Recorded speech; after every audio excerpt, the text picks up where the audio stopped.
हुजूर पाक सल्लल्लाहु अलैहि वसल्लम के लिए इज्जत मन में होने के लिए आप किस जात में पैदा होते हो ये जरूरी नहीं होता है। जो हुजूर पाक सल्लल्लाहु अलैहि वसल्लम के लिए इज्जत मन में होने के लिए आप किस जात में पैदा होते हो ये जरूरी नहीं होता है। जो मेरे पति के दीन और ईमान पे बार बार सवाल उठा रहे हैं, आज इस मंच से मैं उन लोगों को पूछना चाहती हूं कि आपका ईमान कहां था जब आपके दोस्त अनिल राठौर ने नितेश राणे की सभा यहां लगवाई थी, जहां पे खड़े होकर वो आपके नबी को गालियां दे सकता था। मैंने सुना है कि तरह तरह के इल्जामात लगाए जा रहे हैं हम पर। मैं कबूल करने आई हूं वो इल्जामात। हाँ, ये सच है कि मैं एक हिंदू परिवार में पैदा हुई थी, और हाँ ये भी सच है कि मैंने एक मुसलमान लड़के से शादी करी है। एक और सच बताना चाहती हूँ कि हुजूर पाक सल्लल्लाहु अलैहि वसल्लम के लिए इज्जत मन में होने के लिए आप किस जात में पैदा होते हो ये जरूरी नहीं होता है।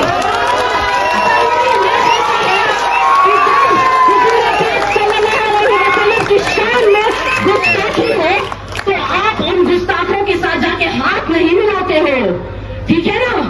जो मेरे पति के दीन और ईमान पे बार बार सवाल उठा रहे हैं, आज इस मंच से मैं उन लोगों को पूछना चाहती हूं कि आपका ईमान कहां था जब आपके दोस्त अनिल राठौर ने नितेश राणे की सभा यहां लगवाई थी, जहां पे खड़े होकर वो आपके नबी को गालियां दे सकता था।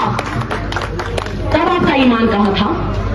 तब आपका ईमान कहां था जब बिल्किस बानो के गुस्ताखों को, जिन्होंने सामूहिक बलात्कार किया उसका, आपकी बीजेपी के नेता उसको माला चढ़ा रहे थे, तब आपकी मुसलमानियत कहां थी? और तब आपका ईमान कहां था कि आज आप जाके उनके साथ हाथ मिला रहे हो?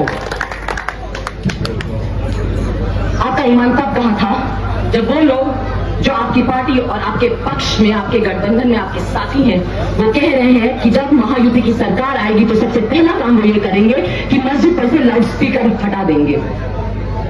भाई इतना तो मुझे भी समझ में आ गया कि मुसलमानों के दीन और ईमान में इतनी हिम्मत है, इतना जोर है, इतनी मजबूती है कि वो लाउड स्पीकरों पे नहीं, लाउड स्पीकरों की जरूरत नहीं है उसे। नमाज पढ़ने के लिए जो अजान होती है वो आप सबके दिलों तक पहुंचती है, वो हमारे दिलों तक भी पहुंच जाती है। हमारे आपके जो, मुझे पता है, एक बड़ी दिलचस्प बात बताना चाहती हूँ मैं। मुझे पता है कि आप सबका ना दिल बहुत बड़ा है। कैसे पता है मुझे? मैं पहले तो कभी नहीं मिली हूँ आपसे।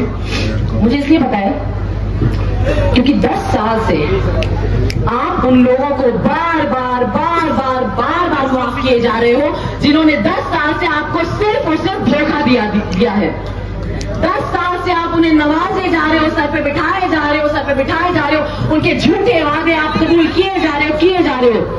नवाब मलिक को सब अहंकारी कहते हैं। आपको पता है वो अहंकार क्या है? वो अहंकार आपका साथ है, वो अहंकार आपका साथ है। आज वक्त आ गया है कि चीता कैंप उस अहंकार को खत्म करे। जिन लोगों को आपने तख्त पे बिठाया है, वक्त आ गया है कि आप उन्हें तख्त से हटा दें। मैंने सुना है कि सना मलिक जी नाराज हो गई जब उन्हें कहा कि वो पापा की परी है। क्यों? आप तो बड़े गर्व के साथ कह रही थी कि अभिनेत्री का पति होने से बेहतर है कि नवाब मलिक की बेटी हो। हाँ, अच्छी बात है, तो हो ना पापा की परी, हो ना पापा की परी। इसे कबूल करने में क्यों शर्म आ रही है अभी आपको? आप कहती है कि आप पापा की शेरनी है।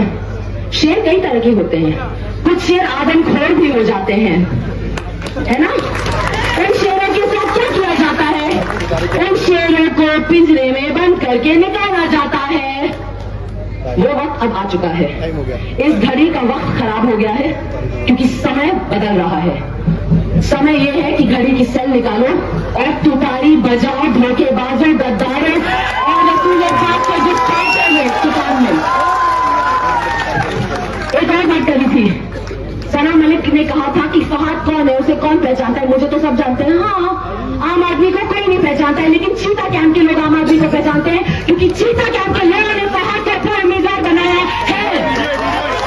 आज मैं ऐसे अपील करने आई हूँ कि आप जिस आदमी को, जिस साधारण लड़के को आपने उम्मीदवार बनाया है, आप उसका भरोसा मत तोड़ना। 20 नवंबर को 2 नंबर बैलेट तुतारी वाजवाड़ा मानुस पे आप बटन दबाइए। आप फहद को अपने वोट की ताकत दीजिए। और ये फहद, ये मेरा, ये हम सबका वादा है। और आपको पता है कि फहद अगले 5 सालों तक आपको मेहनत देगा, आपको शिद्दत देगा और आपकी हिम्मत बढ़ेगा।